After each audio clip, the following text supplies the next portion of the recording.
భాగవత సత్సంగ పరిచయము అనేటువంటి శీర్షిక కింద అందజేస్తున్న అభిప్రాయ వాహినిలో భాగవతం ఒక చైతన్య అధిగమనాన్ని సూచిస్తోంది అని, ఆ సూచన మేరకు ప్రతి జీవి శాంతి, అహింస, ఆనంద స్థితులు అధిగమించాలని మనం చెప్పుకుంటూ దానికి 3 మైలురాళ్లను మనం చెప్పాం. మొట్టమొదటిది అహంకారము చేత, పర్యావరణము చేత, శోకమోహముల చేత, అజ్ఞానము చేత బంధింపబడి మూఢమైనటువంటి ఒకానొక స్థితిలో ఉన్నప్పుడు ఉన్న స్థితిని దాటి క్రమంగా ఒక చైతన్య అధిగమనాన్ని పొందవలసి ఉంది. భాగవతము ఈ 3 స్థితుల్ని కూడా మనకు ప్రత్యేకించి వివరించింది అనేటువంటి విషయాన్ని కూడా మనం చెప్పుకుంటున్నాం. కాబట్టి ఈ పరిచయ వాక్యాల యొక్క ప్రాముఖ్యత ఏమిటి అంటే, యథాతథంగా భాగవతము అనబడేటువంటి దాని యొక్క కావ్యస్ఫురణతో కూడిన ప్రసంగాలు కావివి. ఇవి భాగవతము, భక్తి, భగవంతుడు అనేటువంటి వాటి మధ్య ఉండేటువంటి ఆ త్రిపుటి యొక్క తత్వస్ఫురణతో భాగవత జీవనాన్ని తీర్చిదిద్దుకోవడానికి మనం ఏ రకమైన ప్రయత్నం చేయవచ్చు, చేయాలి అనేదానికి, మనం దాటవలసినటువంటి పరిస్థితులు ఏమిటి అనేటువంటి దానికి, మనం ఏ రకమైన భావాల్ని కల్టివేట్ చేసుకోవాలి అనేటువంటి దానికి ఈ పరిచయ వాక్యాలు తోడ్పడుతున్నాయి అనే విషయాన్ని మర్చిపోవద్దు. అంటే మనం ఇంకా పరిచయంలోనే ఉన్నాం. ఈ పరిచయంలో మనం ఇంతకు మునుపు వాక్యంలో చెప్పుకుంటూ ఇంద్రద్యుమ్నుడు అనేటువంటి ఒకానొక రాజు శపించబడి ఏనుగవడం, అదేవిధంగా హూహు అనేటువంటి గంధర్వుడు శపించబడి మొసలి అవ్వడం, వాళ్ళిద్దరి మధ్య ఒక రకమైనటువంటి పోరాటం జరగడం, ఆ పోరాటంలో డస్సిపోయినటువంటి ఏనుగు యొక్క ఆక్రందన విని శ్రీమన్నారాయణుడు వైకుంఠాన్ని వదిలి వచ్చి మొసలిని చంపి ఏనుగుని రక్షించి ఇద్దరి పట్ల కూడా ఒకే రకమైనటువంటి సానుభూతితో, అభిమానంతో వాళ్ళ శాప విముక్తుల్ని చేశారు అన్నది ఒక పౌరాణిక ప్రవచనం.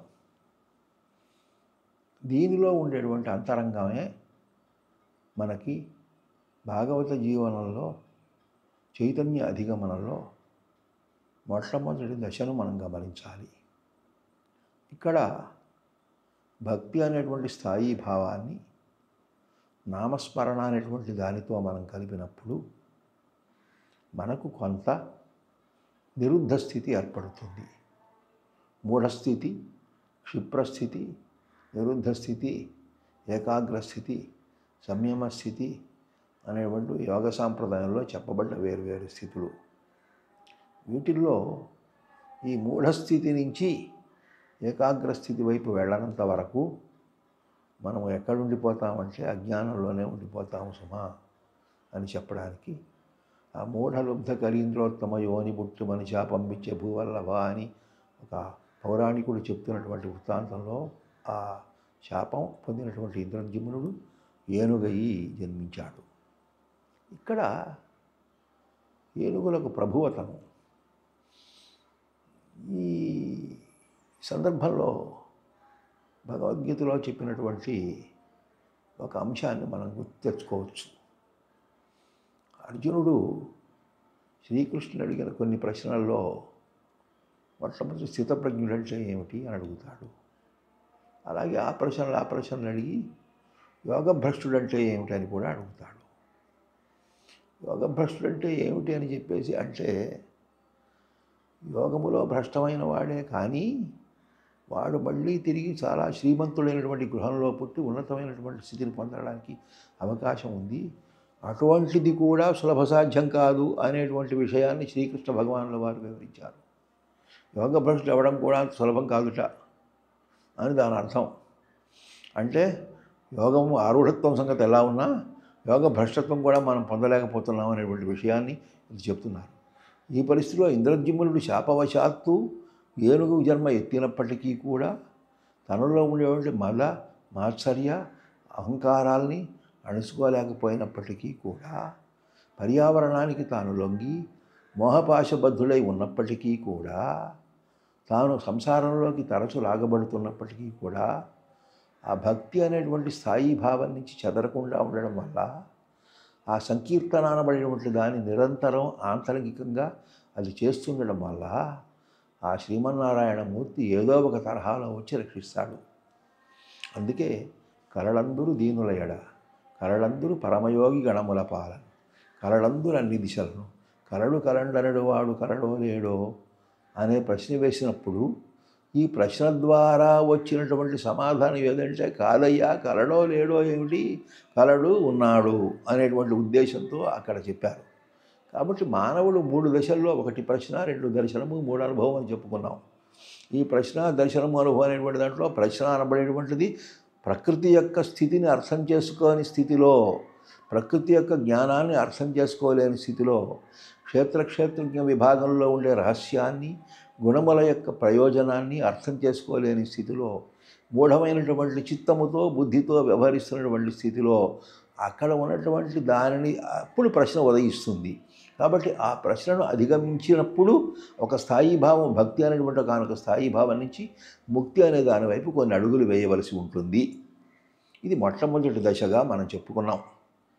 చెప్పుకున్న దాని 2వ దశగా దానికి ఉదాహరణ తీసుకోవాలి అని చెప్పేసి అన్నప్పుడు ప్రహ్లాదుడిని మనం చెప్పుకోవాలి. ఎందువల్ల ప్రహ్లాదుడిని చెప్పుకోవాలి? ప్రహ్లాదుడు, ఈ ప్రహ్లాదుడు అనేటువంటి వ్యక్తి హ్లాదము, సంతోషంతో కూడుకున్నవాడు, నిరంతరము కూడా ఉన్నతమైనటువంటి ఒక సంతోష స్థితి కలిగిన వాడు. ఇక్కడ సంతోషము అనేటువంటిది ఏమిటంటే ఉత్తమమైన సుఖం. మనకి సంతోషాత్ అనుత్తమ సుఖలాభ అని చెప్పేసి పతంజలి ఒక సూత్రం చెప్పారు. పతంజలి యోగ సూత్రాలు సంతోషం అనబడి శౌచ, సంతోష, తప, స్వాధ్యాయ, ఈశ్వర ప్రణిధానాన్ని అని చెప్పేసి చెప్పుకుంటూ వచ్చినప్పుడు మనకి ఈ తపహ, సంతోషము, తపము, స్వాధ్యాయము అనేటువంటి దానిలో చెప్పేటప్పుడు మనకు శౌచము దగ్గరకు వచ్చేటప్పుడు శౌచ, సంతోషం అనేటువంటి దాని దగ్గరికి వచ్చినప్పుడు అది అనుత్తమ సుఖలాభ అని చెప్పేసి పిలుస్తారు. కాబట్టి అనుత్తమమైనటువంటి సుఖం నుంచి ఉత్తమమైన సుఖం వైపు వెళ్ళవలసి ఉంటుంది సుమా అని చెప్పేసి సూచిస్తున్నారు అక్కడ. కాబట్టి ఆ ఉత్తమమైనటువంటి సుఖం వైపు వెళ్ళినటువంటి వ్యక్తి ఎవరు అంటే ప్రహ్లాదుడు. అందువల్లే ఆయన ప్రహ్లాదుడు అని చెప్పేసి పిలువబడ్డాడు.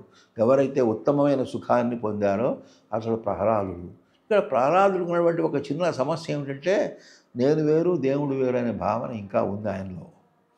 అది గొప్ప విషయం. దేవుడు ఎక్కడో ఉంటాడు కాబట్టి దేవుడిని చూడాలి అనేటువంటి ఒక స్థితిని ఉన్నాడు. అంటే ప్రశ్న అనేటువంటి దేవుడు లేడా ఉన్నాడా అనే ప్రశ్న కాదు, అది దాటిపోయింది. అది దాటిపోయిన తర్వాత దేవుడు ఉన్నాడు అనే ప్రశ్న మాత్రం వచ్చింది. ఎక్కడున్నాడు? కలడంబోధి, కలండు గాలి, కలడాకాశంబులన్, కుంభినిన్, కలడగ్నిన్, దిశలన్, పవళ్ళ నిశలన్, ఖద్యోత చంద్రాత్మలన్, కలడోంకారమునన్, త్రిమూర్తుల, త్రిలింగ వ్యక్తులంతటన్ కలడీశుండు కలండు తండ్రి. ఇక్కడ ఏం జరిగింది? ఆత్మ సంయమ స్థితి నుంచి విభూతి యోగంలోకి వచ్చినటువంటి అర్జునుడి యొక్క స్థితి ఏదైతే ఉందో ఆ స్థితిలో ప్రహ్లాదుడు ఉన్నాడు. అందుకే విభూతి యోగంలో కూడా ఏం చెప్తారు?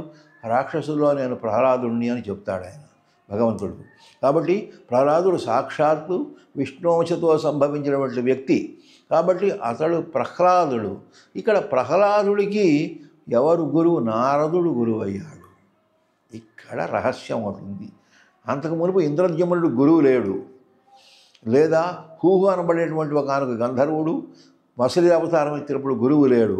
అక్కడ గురువు లేనటువంటి ఒక స్థితిలో ప్రశ్న దగ్గర మాత్రమే ఉండి వాళ్ళిద్దరూ కొట్టుకుని కుయ్యో మర్రు అని చెప్పేసి ఏడ్చి ఆ రకమైనటువంటి పరిస్థితిలో లావక్కింత లేదు ధైర్యమ విలోలంబయ్య ప్రాణంబులుంఠావుల్లెప్పెను మూర్ఛవచ్చ తనువుండని శ్రమంబయ్యడి నీవే తప్పై తప్పరంగులుగా అనేటువంటి ఒక అనాథనాథుణ్ణి ప్రార్థించేటువంటి ఒక స్థితి ఏనుక్కు పట్టింది. కానీ ఇక్కడ గురువు యొక్క ప్రవేశం జరిగింది ప్రహ్లాదుడి దగ్గర. ఇది ఒక విశిష్టమైనటువంటి అంశం. ఈ గురువు యొక్క ప్రయోజనం ఏమైనా ఉందా లేదా అని చెప్పేసి ప్రహ్లాదుడి యొక్క ఉదాహరణ మనం తీసుకోవాలి. ఎందువలంటే ఈ గురువు అనేటువంటి సాంప్రదాయానికి మనం సాధనా విధానంలో కానీ, యోగ విధానంలో కానీ, శాస్త్ర విధానంలో కానీ, వైదిక ప్రక్రియల్లో కానీ, వేదాంత బాధలో కానీ చాలా ప్రాముఖ్యత ఇస్తున్నాం. సయేష పూర్వేషామపి గురు కాలేనానవచ్ఛేదాత్ అని చెప్పేసిన పతంజలి యోగ సూత్రాల్లో గురువుకి నిర్వచనం చెప్పాడు. సయేష పూర్వేషామపి ఎవరైతే సృష్టికి మందు నుంచి ఉండి కాలేనానవచ్ఛేదాత్ కాలము చేత అవచ్ఛేదము చేయబడని వాడు అయి ఉంటాడో అతడు మాత్రమే గురువు అని చెప్పాడు. కానీ గురువు అంటే మనమందరం కూడా నామరూపాలతో కూడుకున్నటువంటి ఒక వ్యక్తిని గురువు అని చెప్పేసి మనం పిలుస్తున్నాం.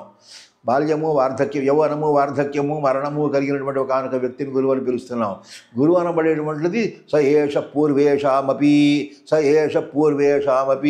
ఈ సృష్టి మొత్తానికి ముందున్నటువంటి ఒక తత్వం ఏదైతే ఉందో ఆ తత్వము కాలేనానవచ్ఛేదాత్ అంటే కాలమునకు కూడా ముందున్నటువంటి ఒక తత్వం ఏదైతే ఉందో ఆ తత్వాన్ని మాత్రమే గురువు అని పిలవాలి.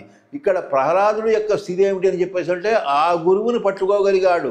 అంటే ప్రహ్లాదుడు కాలము అనే పరిధిని దాటాడు. ఇది చాలా ముఖ్యమైన విషయం. ఎందుకు ఈ కాలము అనే పరిధి గురించి చెప్పుకోవలసి వస్తుంది అంటే దానికి ఒక చక్కని వివరణను మనకి జిల్లెళ్ళమూడి అమ్మగారు తమ యొక్క జీవిత చరిత్ర చెప్పేటప్పుడు ఇచ్చారు. ప్రతి మానవుడు కూడా కాలమునకు లొంగి ఉంటాడు.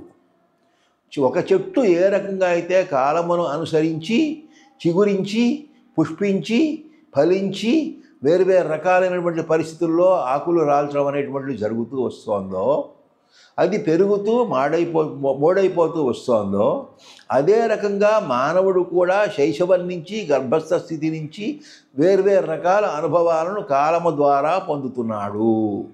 కాబట్టి కాలం అనేటువంటిది అన్నిటికన్నా కూడా బలమైనది అని వారు వివరిస్తూ ఇంకొక మాట చెబుతారు. ఈ కాలము వల్లనే మానవుడు కరుణను పొందుతున్నాడు. ఈ కరుణనే సుఖదుఖములను పిలుచుకుంటున్నాడు. కాబట్టి సుఖము లేనివాడు దుఃఖము లేనివాడు ఎవడు కూడా కాలము కింద పరిధిలో రాడు అని ఖచ్చితంగా వారు వివరించారు. కాబట్టి 20వ శతాబ్దంలో చెప్పినటువంటి జిల్లెళ్ళమూడి అమ్మగారు అనేటువంటి ఆవిడ యొక్క వ్యాఖ్యని కనుక మనం ప్రధానంగా కనుక తీసుకున్నట్లయితే మహాకాల తత్వము కాలతత్వము అని రెండు అక్కడ కనబడుతున్నాయి. కాలమునకు పైన కాలమునకు కింద. కాలమునకు కింద ఉండేటువంటి ప్రతి ఒక్కళ్ళు కూడా సుఖము దుఃఖము అనుభవించవలసిందే. దానికి ఉదాహరణ ఎవరు అని చెప్పేసి అంటే ఆ కాలచక్రము కింద ఉన్నటువంటి ఇంద్రద్యుమ్నుడు ఆ హూహు అనే గంధర్వుడు అనేటువంటి వాళ్ళిద్దరే ఉదాహరణ. గజేంద్ర మోక్షం కథంతా కాలము కింద జరిగింది. మరి కాలము దాటిన తర్వాత జరిగిన పరిస్థితి ఏమిటి అనే ప్రశ్న వచ్చినప్పుడు ప్రహ్లాదుడు వచ్చాడు. అక్కడ గురువు వచ్చాడు. ఆయన కాలము చేత అవచ్ఛేదము చేయబడని వాడు. ఆ కారణం చేతనే కృతయుగం దగ్గర నుంచి త్రేతాయుగంలోనూ ద్వాపరయుగంలోనూ కలియుగంలోనూ కూడా ఇంకా నారదుడు కనపడచ్చు. ఆ 3 యుగాల్లో కనపడ్డాడు నారదుడు. కలియుగంలో కనపడటం లేదని మనం అనుకుంటాం. కానీ కనపడ్డటువంటి ఉదాహరణలు త్యాగరాజు ఇటువంటి వాళ్ళకి నారదుడు దర్శనం ఇచ్చినటువంటి ఉదాహరణలు ఉన్నాయి. ఆ కారణం చేత ఈ యుగంలో కూడా ఉన్నటువంటి వాళ్ళు ఎవరు అంటే అటువంటి 2 గురువులు ఉన్నారు. ఒకడు దత్తాత్రేయుల వారు, ఇంకోడు నారద మహర్షి. ఈ గురువులు ఇద్దరూ కూడా ఏదో ఒక సందర్భంలో వాళ్ళ యోగ్యతను బట్టి వాళ్ళకి కనపడుతూనే ఉంటారు. అటువంటిప్పుడు గురుతత్వం అనబడేటువంటిది కాలము చేత వేరు చేయబడిన తత్వం అనేటువంటిది చెప్పడానికి ఇక్కడ వీళ్ళిద్దరే 2 చక్కటి ఉదాహరణలు. ఒకటి నారదుడు, 2 దత్తాత్రేయుల వారు. వీళ్ళిద్దరూ కూడా శ్రీమన్నారాయణ యొక్క లీలావతారాలే. శ్రీమన్నారాయణ యొక్క లీలావతారాలే. ఎందువల్ల అంటే ఎవరైతే ఒక లీలా విలాసంతో ఈ విష్ణుమాయా ప్రకోపంతో ఈ సృష్టిని నిర్వహించడం కోసం గాను పూనుకున్నారో, ఎవరైతే 3 రకాలైనటువంటి శక్తి స్వరూపాన్ని కూడా ఆధారంగా చేసుకొని ఈ తోలుబొమ్మలాట ఆడిస్తున్నారో, సూత్రధారులుగా నిలబడున్నారో వాళ్ళకే మాయను దాటించవలసిన అవసరం కూడా ఉంది. అందువల్లనే మాయను మాయ ద్వారా దాటడం అనేటువంటిది వీలు కాదు. కర్మను కర్మ ద్వారా దాటడం వీలు కాదు. కాబట్టి మాయను కర్మను దాటాలి అని చెప్పేసి అంటే దానికి ఒక గురువు అవసరము.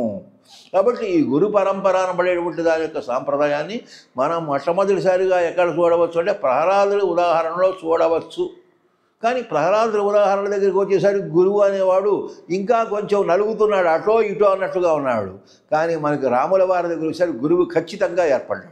త్రేతాయుగంలోకి వచ్చేసరికి వశిష్ఠ మహర్షి గురువు అనేటువంటి ఒక స్థితిని పూర్తిగా పూర్గొన్నాడు.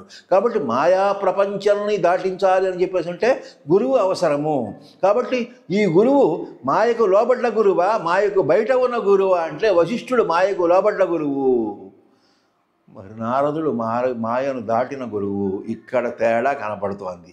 ఎందువల్లంటే ప్రహ్లాదుడు కాలమును దాటాడు కాబట్టి కరుణ అనేటువంటిది లేదు. అతడు సమ్యక్ దర్శనాన్ని కలిగినవాడు. ఆ సమ్యక్ దర్శనాన్ని కలిగినవాడు కాబట్టి అష్టవిధ ప్రకృతుల్లోనూ, ఓంకారములోనూ, త్రిలింగములందును అన్నిట్లోనూ కూడా కనపడుతున్నటువంటిది ఒక్కటే అని చెప్పాడు. కాబట్టి ఆ కనపడుతున్నది ఒక్కటే అనేటువంటి ఒక ఖచ్చితంలో అతడు ప్రశ్నించేటువంటి స్థితి దాటిపోయాడు. కానీ ఉంది, ఆ ఉన్నది ఎదురుగానే ఉంది. ఎదురుగా ఏది ఉంటే అదల్లా కూడా నారాయణ స్వరూపమే అనేటువంటి దానికి ఖచ్చితంగా వచ్చి ఆ నారాయణుని కీర్తించడం తప్ప ఇంకా వేరే మార్గం లేదు అనేటువంటి దాన్ని చెప్పారు. కాబట్టి శ్రవణము, మననము, నిధిధ్యాసనము అనే సాంప్రదాయాల ద్వారా ఏదైతే ఉందో ఆ స్థితిలోనే నీవు ఆ భగవంతుడిని ఎప్పుడూ కూడా నీవు పూజించాలి. ఈ సందర్భంగానే మనకు కొన్ని రకాల భగవంతుడితో ఏ రకమైన సంబంధం ఎలా పెట్టుకోవాలి అనే దాని గురించి కొన్ని సాంప్రదాయాలు ఉన్నాయి. వాటిల్లో మొదటి దాన్ని దాస మార్గము అంటారు. దాస మార్గము అని చెప్పేసి అంటే అర్థం ఏమిటంటే, ఒక భగవంతుడు ప్రభు అయినప్పుడు ఆయనకు సేవకుడు ఉన్నప్పుడు సేవకుడు ఏ రకంగా ప్రవర్తిస్తాడో దాన్ని దాస మార్గము అని చెప్పేసి పిలుస్తారు. రెండవది సహమార్గము అని పిలుస్తారు. ఈ భగవంతుడిని మిత్రుడుగా భావించినప్పుడు ఆ మిత్రుడుగా ఎలా ఉండాలి అనేటువంటి దాన్ని సహమార్గము అని చెప్పేసి పిలుస్తారు. మూడవది భగవంతుడిని తండ్రిగా భావించినప్పుడు ఆ తండ్రి యొక్క స్థితిలో ఉండేటువంటి ఒక పుత్రుడిని మనం చూపిస్తాం. ఆ దాన్ని పుత్ర మార్గము అని చెప్పేసి పిలుస్తారు. ఇకపోతే నాలుగవది ఏది అని చెప్పేసి అంటే భగవంతుడిలో నేను భాగమై ఉన్నాను అని చెప్పేటువంటిది ప్రేయసీ మార్గం. అది ఆత్యంతికమైనటువంటి ప్రేమకు సంబంధించినటువంటిది. మనకి క్రైస్తవ మతంలో దేవుని యొక్క కుమారుడు అని చెప్పేసి చెప్పడంలో ఉద్దేశం సత్పుత్ర మార్గం అనబడేటువంటి దాన్ని ప్రతిపాదించడమే. కుచేలోపాఖ్యానం సహమార్గాన్ని చెప్పడం లాంటిదే. అందుకే అర్జునుడి యొక్క ఉదాహరణ చెబుతాడు శ్రీకృష్ణుడితో, ఓ శ్రీకృష్ణుడా, నీవు ఎటువంటి వాడువో నాకు తెలియదు, నీవు కేవలం నా మేనత్త కొడుకువి అని చెప్పేసినటువంటి ఉద్దేశం, నువ్వు నా మేనత్త కొడుకు అని నన్ను గౌరవించావు కాబట్టి అంతవరకే నేను నీ పక్కన కూర్చుని ఎలా అని ఉంటాను, ఏమో అని ఉంటాను, ఏదైనా చేసి ఉంటాను, కలిసి భోజనం చేసి ఉంటాను, నిన్ను తిట్టుంటాను, నీ చేత తిట్టించబడి ఉంటాను, నిన్నెవరో నేను గ్రహించలేకుండా ఆడినటువంటి ఆ ప్రేలాపనలన్నీ కూడా మర్చిపోయి నాకు శ్రేయ మార్గం చూపించు అన్నాడు. ఇక్కడ అర్జునుడు ఏ స్థితికి వచ్చాడు?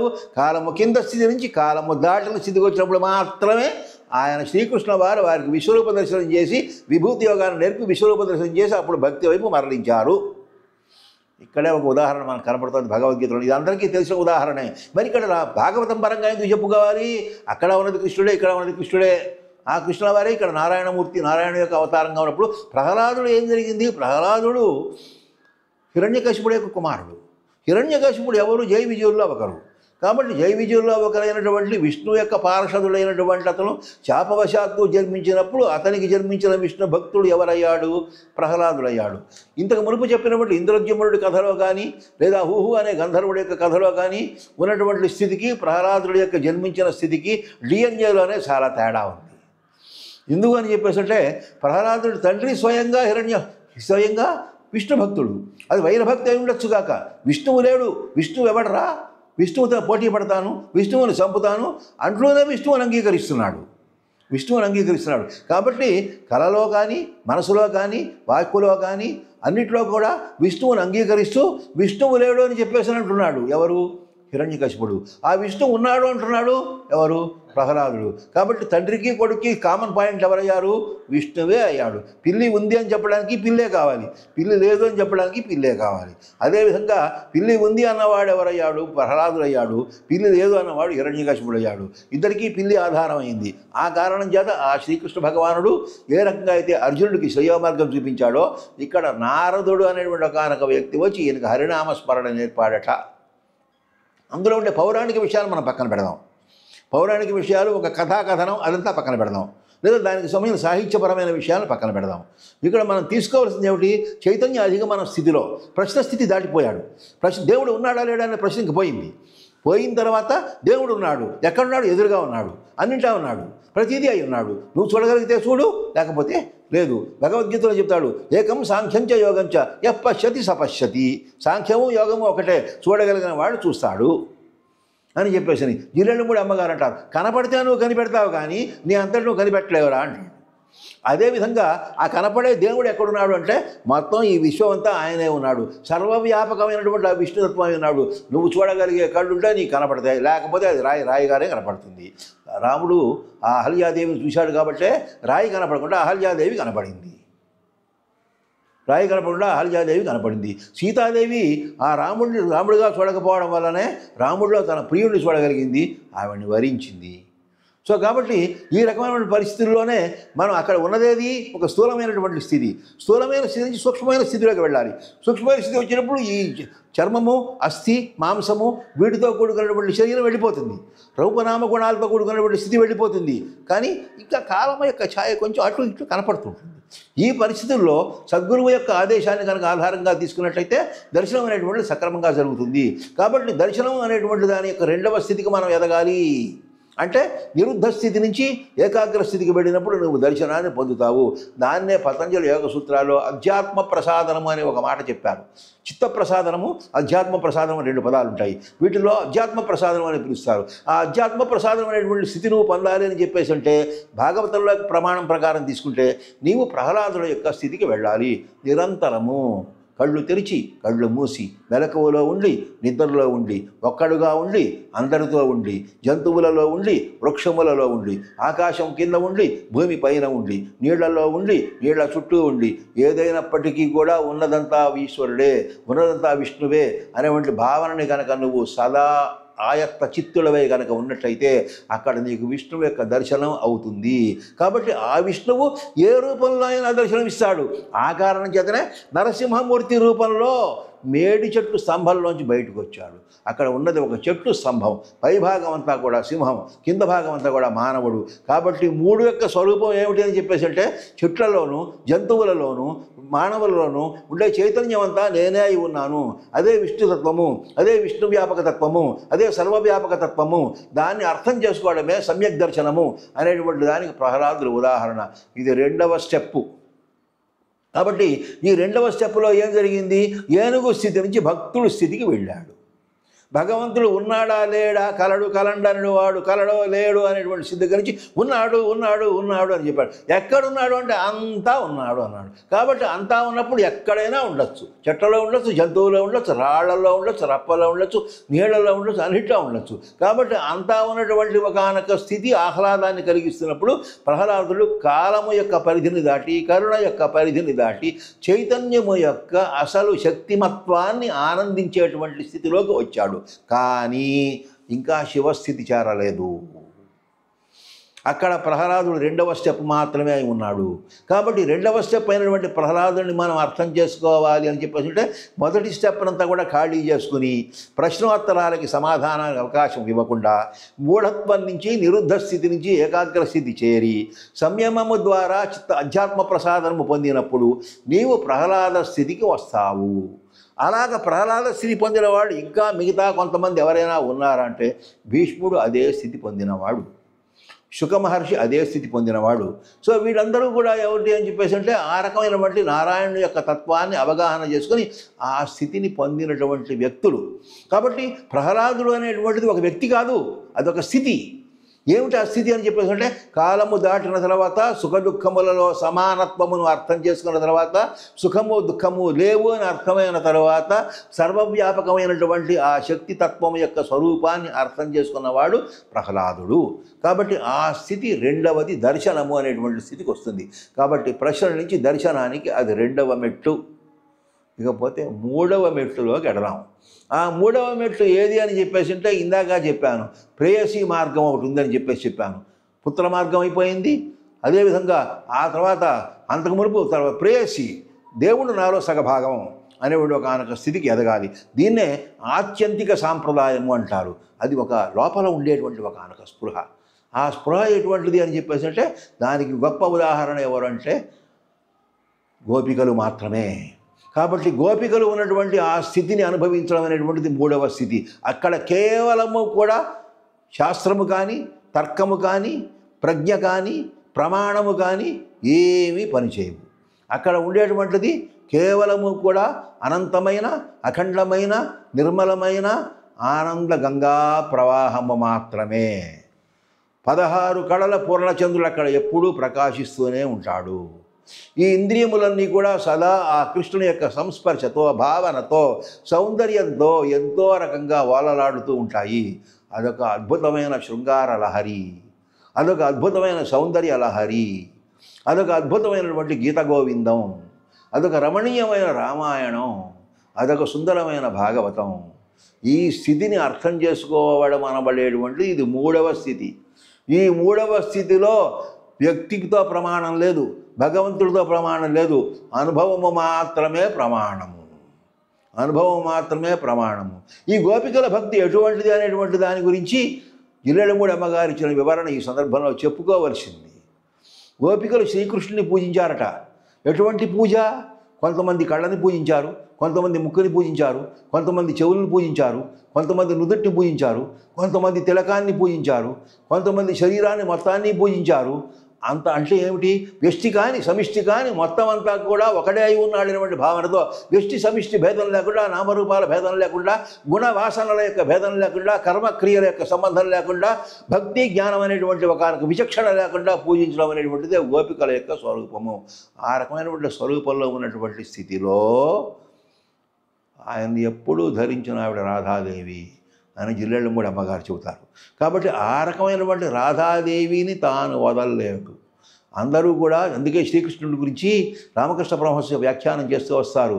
ఓ కృష్ణుడా, ప్రపంచమంతా కూడా కృష్ణ కృష్ణ కృష్ణ అని చెప్పేసి అనుకుంటే నువ్వు మాత్రం రాధా రాధా రాధా రాధా రాధా అంటున్నావు అని చెప్పేసి ఒక అద్భుతమైన వ్యాఖ్యానం చేస్తారు శ్రీరామకృష్ణ పరమహంస వారు. ఆ రకమైన పరిస్థితిలో ఆ రాధాదేవి యొక్క వృత్తాంతాన్ని గురించి, రాధాదేవి యొక్క స్వరూపాన్ని గురించి చైతన్య మహాప్రభువులు సాక్షాత్తు ఎంతో మహత్తరమైన అనుభవాలు పొందినవారు. కాబట్టి అక్కడ స్థితిని అర్థం చేసుకోవాలంటే భాగవతంలో ఉండేటువంటి గోపికల యొక్క స్థితి ఎటువంటిది, గోపికల యొక్క స్థితి ఎటువంటిది అని చెప్పడానికి భాగవతంలోనే కొన్ని ఉదాహరణలు ఉన్నాయి. ఉదాహరణకి అక్రూరుడు అనేటువంటి వ్యక్తిని శ్రీకృష్ణుడు పిలిపించడానికి కంసుడు పంపిస్తాడు బృందావనానికి. పంపిస్తే ఈ గోపికలందరూ కూడా అక్రూరుడని పేరు పెట్టుకొని నేడు అస్మన్ మనోవల్లభున్ చక్రీన్ మాకడ బాపికొంచు అడుగని చేతించినాడు ఇతడు అక్రూరుండట, క్రూరుడు ఇతడు నిజంబ క్రూరుడవునే అని నిర్వక్రత్వం మన కృష్ణు పెట్టి తన త్రోవన్బో విచారింపడే అని చెప్పి అక్రూరుని తిడతాడు. అక్రూరుని తిట్టిన తర్వాత అక్రూరుడి పాపం తప్పే ఉంది.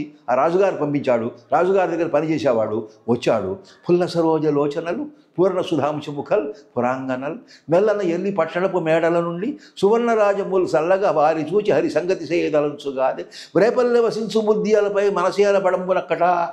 రేపు ఆయన ఊరికెళ్ళిన తర్వాత ఆ ఊళ్ళో మేడల మించి బంగారు తోరణాలతో కూడుకున్నటువంటి పూలను దల్లుతున్నటువంటి అమ్మాయిలను చూసి వాళ్లతో కలవాలని చెప్పేసి అని ఈ రాజులు అనుకుంటారు. వీళ్ళందరూ కొత్తగా ఎవరు దొరుకుతారని చెప్పేసి చూస్తారు. మన ఎక్కడ గుర్తుపెట్టుకుంటాడు అని భారం అంతా కూడా కృష్ణుడి మీద వేస్తారు.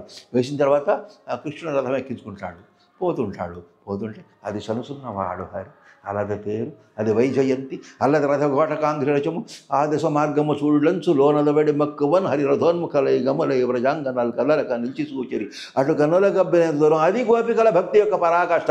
వెడుతున్న కృష్ణుడు చూశారు, ఎక్కినటువంటి రథాన్ని చూశారు, కదులుతున్న రథాన్ని చూశారు. రథం వెళ్ళిపోయింది, జెండా కనపడుతోంది, జెండా వెళ్ళిపోయింది, దుమ్ము కనపడుతోంది. ఆ దుమ్ములోనే చూస్తూ ఉన్నారు. ఆ రకంగా అఖండమైనటువంటి పాంచభౌతికమైనటువంటి ప్రపంచమంతా కూడా, ద్రవ్యరాశి అంతా కూడా, శక్తి అంతా కూడా పోయి అఖండమైనటువంటి దివ్యధూళి దాటిపోయినటువంటి కానుక పరిస్థితుల్లో ఏమీ లేనటువంటి కనపడని స్థితిలో కనపడేటువంటి వెలుగైనటువంటి ఆ నారాయణమూర్తిని స్మరించడమే గోపికా భక్తి. అది విశ్వచైతన్యం యొక్క స్వరూపంలో అట్టడుగు ప్రయాణము. మజిలీ బెజవాడ నుంచి ఢిల్లీ వెళ్ళాము. ఇందాక చెప్పా బెజవాడ ఢిల్లీ ప్రయాణం అని. కాబట్టి బెజవాడలో బండెక్కడం అనేటువంటిది ఇంద్రజిమ్ముడు చేసిన పని. మధ్యలో ఎక్కడికున్నామని చెప్పేసి ప్రహ్లాదులు చేసిన పని. నేను ఢిల్లీ వెళ్ళేంత వరకు కళ్ళు తెరవని ఢిల్లీలో మాత్రం దిగింది గోపికల యొక్క పని. సో కాబట్టి ఈ రకమైనటువంటి స్థితిలో ఇది జర్నీ ఆఫ్ కాన్షియస్నెస్. ఈ journey of conscious divine consciousness, divine consciousness, ఎరుకతో కూడిన ప్రయాణము, ఆ దివ్యత్వం యొక్క ఎరుకతో కూడిన ప్రయాణము. నేను సదా దివ్యత్వం యొక్క ఛాయనై ఉన్నాను, ఆ దివ్యత్వం యొక్క దీధినై ఉన్నాను, ఆ దివ్యత్వం యొక్క స్వరూపమునై ఉన్నాను, ఆ దివ్యత్వం యొక్క స్వస్వరూపమునై ఉన్నాను, ఆ దివ్యత్వమే అయి ఉన్నాను అనేటువంటి స్థితుల్లో ప్రయాణం చేయడం అనబడేటువంటిది అత్యుత్తమమైనటువంటి విషయము.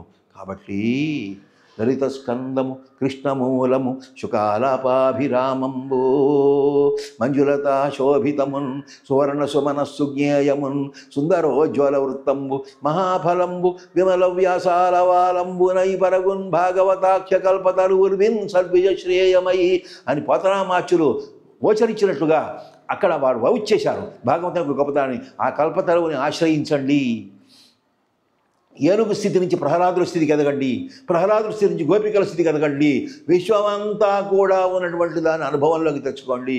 ఇదే భాగవత జీవనము యొక్క పరాకాష్ఠ, భాగవత పఠనము యొక్క ఆవశ్యకత, భాగవత పఠనము యొక్క ప్రయోజనము, ఇది పరిచయము.